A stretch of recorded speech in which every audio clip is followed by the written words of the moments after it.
Hello everyone, আজ তোমাদের সাথে শেয়ার করব আলু বিরিয়ানির রেসিপি। প্রথমে কড়াইতে কিছুটা পরিমাণ তেল ও ঘি দিয়ে নেব। তেলটা একটু গরম হয়ে এলে কেটে রাখা পেঁয়াজগুলো দিয়ে দেব, আর দিয়ে দেব গোটা গরম মশলা।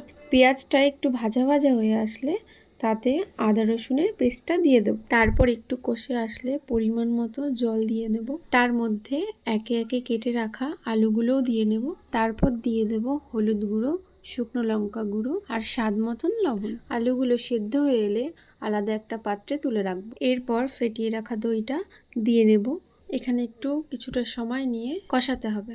ব্যাস এইটুকুই। তারপর যে পাত্রে দমে দেব পরপর লেয়ারিং করে নেব। লাস্টে ওপর দিয়ে বেরেস্তা, কেওড়া জল, গোলাপ জল এবং মিঠে আতর, কিছুটা বিরিয়ানি মশলা দিয়ে ঘড়ির কাঁটা ধরে 25 থেকে 30 মিনিট দমে থাকবে। তারপর গরম গরম পরিবেশন করে নিলেই রেডি। রেসিপিটা কেমন লাগলো অবশ্যই কমেন্ট করে জানাবে। ততক্ষণের জন্য বাই।